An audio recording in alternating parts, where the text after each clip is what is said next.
Good morning, students. Our next lecture based on the selection of an optimization methodology. Selection जो in the previous lecture I have discussed, there are various types of factorial design process for various factorial design process होती है जिनके through हम optimisation करते हैं generally. अब next आता है कि कैसे हम ऑप्टिमाइजेशन प्रोसेस की किस तरीके से मेथड का सिलेक्शन करते हैं। तो जो ऑप्टिमाइजेशन की प्रोसेस होती है इसमें क्या होता है कि डिफरेंट मल्टीपल रिस्पॉन्स होते हैं, मल्टीपल वेरिएबल्स होते हैं और मल्टीपल सैम्पल्स होते हैं। तो उन मल्टीपल सैम्पल्स में से हमें सिलेक्शन करना होता है हर एक बैच। जैसे आपके 10 बैच हैं, मान लो टैबलेट हम मैन्युफैक्चर कर रहे हैं और उसके 10 बैच हैं, तो उन 10 बैचों में से हम जिसकी सबसे अच्छी क्वालिटी रहेगी, जो सबसे अच्छा वेरिएबल रहेगा, जिसका रिस्पांस अच्छा होगा, उस वेरिएबल का हम सिलेक्शन करते हैं। फिर उस वेरिएबल के सिलेक्शन के बाद हम देखते हैं कि कैसे जो ड्रग कंपाउंड है अपनी बेस्ट वैल्यू और अपना बेस्ट रिस्पांस प्रोवाइड करता है। ऑप्टिमाइजेशन जो है जनरली हम एक्सपेरिमेंटल कंडीशंस पर डिपेंड करते हैं, जिसमें हम रिलेटिवली जो डिफरेंट टाइप के इम्पोर्टेंट्स पैरामीटर होते हैं, क्वालिटी कंट्रोल जो आपके GMP गुड मैन्युफैक्चरिंग प्रैक्टिसाइज में ऑब्टेन्ड है, उसके बेस पे हम क्या करते हैं, डिफरेंट सैंपल का एनालिसिस करते हैं। जब हम डिफरेंट सैंपल का एनालिसिस करते हैं तो उस एनालिसिस में जो हमारी बेस्ट वैल्यूज़ होती है उस वैल्यू को रख के हम ऑप्टिमाइजेशन मेथड का सिलेक्शन करते हैं। अब जैसे ऑप्टिमाइजेशन मेथड के लिए आपकी ग्राफिकल एनालिसिस मेथड आती है, डिज़ायरेबिलिटी फंक्शंस मेथड आती है, स्टीपेस्ट एसेंट मेथड आती है, ऑप्टिमम पाथ मेथड आती है, सीक्वेंशियल सिंप्लेक्स मेथड आती है, इवोल्यूशनरी ऑपरेशंस आते हैं, आर्टिफिशियल न्यूरल नेटवर्क्स आते हैं। फर्स्ट यदि हम बात करते हैं ग्राफिकल एनालिसिस मेथड की, तो ये जो मैथमेटिकल मॉडल है ये जनरली 4 फैक्टर्स इसमें जैसे अदर मेथड है, तो अदर मेथड में किसी में हम 6 मल्टीपल रिस्पांस लेते हैं, किसी में 1 लेते हैं, किसी में 2 लेते हैं। तो जो ग्राफिकल एनालिसिस मेथड है इसमें हम जनरली 4 फैक्टर का एक रिस्पांस को इम्पोर्टेंस देते हैं। डिज़ायरेबिलिटी मेथड जो होती है ये नंबर ऑफ़ फैक्टर्स पर डिपेंड करती है। 2 या 6 फैक्टर के बीच में जो बेस्ट वैल्यूज़ होती है उसके लिए हम, यदि आपके मान लो कोई 10 फैक्टर्स हैं, 10 सैंपल हैं, तो 10 सैंपल में से कोई 2 सैंपल लेके और 6 सैंपल लेके उन दोनों के बीच का जो डिफरेंस होती है, उनके बीच की जो डिफरेंस मीन वैल्यूज़ होती है वो हम किससे फाइंड आउट करते हैं, डिज़ायरेबिलिटी फंक्शन से।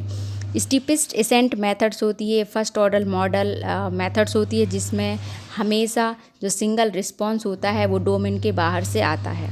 ऑप्टिमम पाथ मेथड होती है, ये सेकंड ऑर्डर मॉडल होता है और ये भी सिंगल रिस्पांस मिलती है।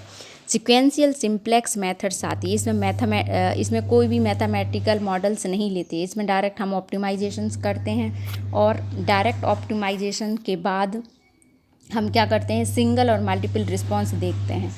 नेक्स्ट मेथड आपकी आती है इवोल्यूशनरी ऑपरेशंस मेथड, जिसमें इंडस्ट्रियल सिचुएशंस होती हैं और कुछ लिटिल वेरिएशंस पॉसिबल होते हैं। आर्टिफिशियल न्यूरल नेटवर्क मेथड्स होती है, जिसमें हाई लेवल जो होती है प्रिडिक्टिबिलिटी की वो ऑब्टेन्ड होती है। और मॉडल जो होता है, इसमें मॉडल्स जो होता है वो कॉम्प्लिकेटेड होता है, बिहाइंड 3 to 4 फैक्टर्स का हम सिलेक्शन करते हैं। तो हमने ये कुछ वेरियस ऑप्टिमाइजेशंस मेथड्स होती हैं जिनके थ्रू हम करते हैं। अब हमारा जो नेक्स्ट टॉपिक आता है वो आता है कि एप्लीकेशंस ऑफ ऑप्टिमाइजेशंस, क्या एप्लीकेशंस हो सकती हैं ऑप्टिमाइजेशन प्रोसेस की। तो यदि हम कंप्यूटर की उसमें बात करें तो ये सिंगल ग्राफिक यूज़र इंटरफेस है, मतलब with the help of 1 user इतनी सारी एक यूज़र की मदद से ये सारी प्रॉब्लम को क्या हो जाती है, single response curve show out हो जाता है। नेक्स्ट आपकी आती है a well written working manual होना चाहिए with tutorial to get a quick start network मिलता है। डिज़ाइन इवेल्यूशंस भी इसमें हमको मिलते हैं, जिसमें किसी डिजीज़ है, कोई कोई कन्फाउंड पैरामीटर्स है, तो उसमें भी ये इम्पोर्टेंट होता है ऑप्टिमाइजेशन प्रोसेस। फैसिलिटी भी होती है to randomize the order of experimental runs. Graphic tools display भी होता है, जिसमें रोटेटेबल 3D रिस्पॉन्स सरफेस आते हैं। उसके बाद में यदि हम बात की जाए इम्पोर्टेंस जो कंप्यूटर से रिलेटेड, इसमें आपके ग्राफिक टूल डिस्प्ले होते हैं। सेल्स टेक्निक्स को ये सपोर्ट करता है, जैसे कोई भी सेल्स टेक्निक है तो उसके लिए क्या करता है, सपोर्ट्स करता है। इसके बाद यदि हम फार्मास्यूटिकल प्रोडक्ट डेवलपमेंट में यदि हम इसकी एप्लीकेशंस की बात करते हैं तो सबसे पहले ये कन्वेंशनल ड्रग फार्मूलेशन में हेल्पफुल होता है। मतलब ऐसी ड्रग डिलीवरी सिस्टम जो नहीं बनी है पर उसको हमें बनाना है तो ये कन्वेंशनल ड्रग डिलीवरी सिस्टम में हेल्पफुल होता है। और नोवल ड्रग डिलीवरी सिस्टम में भी ऑप्टिमाइजेशंस का इम्पॉर्टेंट रोल है। प्रोडक्ट डेवलपमेंट की बात की जाए, यदि हम प्रोडक्ट डेवलपमेंट की बात करते तो हेट्रोजीनियस ग्रुप जो होता है फॉर्मुलेशंस का वो इससे ऑब्टेंड होता है। सॉलिड ओरल डोजेस की फॉर्म की बात करते हैं यदि कि टैबलेट और कैप्सूल है। टैबलेट कैप्सूल में जो मैक्रो पार्टिकुलेट्स होते हैं, पैलेट्स, जैसे पैलेट्स हैं, बीट्स हैं, माइक्रो ग्रैन्यूल्स हैं, कंपेयर्ड यूजुअली बाय द, ये जो है वो स्पोरिनिफिकेशन की प्रोसेस के थ्रू भी हम ऑप्टिमाइजेशन प्रोसेस से हैंडल कर सकते हैं। लिक्विड डोजेस फॉर्म में आपके जैसे इमल्सन, माइक्रो इमल्सन सॉल्यूशंस है तो उसमें भी ये जो ऑप्टिमाइजेशन की प्रोसेस होती है वो यूज़ होती है किसके लिए, with the number of independent variables को फाइंड आउट करने के लिए हेल्पफुल होती है। अब ऑप्टिमाइजेशन की जो प्रोसेस होती है इसमें कौन कौन से वेरिएबल्स आपके आ जाते हैं, यदि उनकी बात करते हैं हम वेरिएबल्स की बात करते हैं ऑप्टिमाइजेशंस प्रोसेस में तो आप इसमें टैबलेट, यदि टैबलेट कैप्सूल्स की बात की जाए तो टैबलेट कैप्सूल्स में आपके कौन कौन से फैक्टर्स हो जाते हैं, एक तो लोडिंग डोज हो जाता है, पॉलीमर रेशियो हो जाता है, बाइंडर्स और लुब्रिकेंट हो जाता है। रिस्पॉन्स वेरिएबल में आपका डिसइंटीग्रेशन टाइम हम देख सकते हैं, हार्डनेस देख सकते हैं, थिकनेस और वेट वेरिएशन देख सकते हैं। कैप्सूल्स की बात करते हैं तो पार्टिकल साइज देखते हैं, कार्स इंडेक्स देखते हैं और जो रिस्पॉन्स वेरिएबल्स है इसमें फ्लो प्रॉपर्टी देखते हैं जिसमें ड्रग रिलीज और कैरेक्टरिस्टिक्स वो देखे जाते हैं। पेरेंटल की बात की जाए तो परसेंट रिलीज देखते हैं हम, ड्रॉपलेट साइज देखते हैं, स्टेबिलिटी देखते हैं, ड्रग सॉल्युबिलिटी देखते हैं और रिकन्स्टिट्यूशन टाइम हम देखते हैं। तो ये कुछ एप्लीकेशंस हैं आपकी जो इसमें यूज़ होती हैं। ऑप्टिमाइजेशंस की जो प्रोसेस हैं उसमें इनका क्या होता है, यूटिलाइजेशंस होता है। ऑप्टिमाइजेशन की स्ट्रेटजी मैंने पिछले उसमें बता चुकी है कि प्रॉब्लम डेफिनेशंस में होता है, selection of factors and label में होता है, डिज़ाइन ऑफ एक्सपेरिमेंटल प्रोटोकॉल में भी ऑप्टिमाइजेशन की एक इम्पॉर्टेंट रोल है।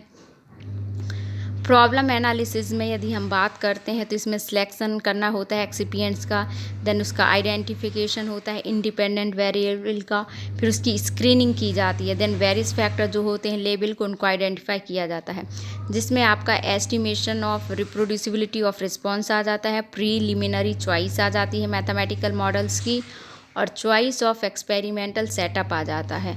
अब इससे दो टाइप के जो जब हम एक्सपेरिमेंटल सेटअप को चॉइस करते हैं तो ये दो टाइप से हो जाती है। एक तो आपकी होती है कौन सी, प्री सीक्वेंशियल अप्रोचेज़ और एक आपकी होती है सिमुलेटेनियस अप्रोचेज़।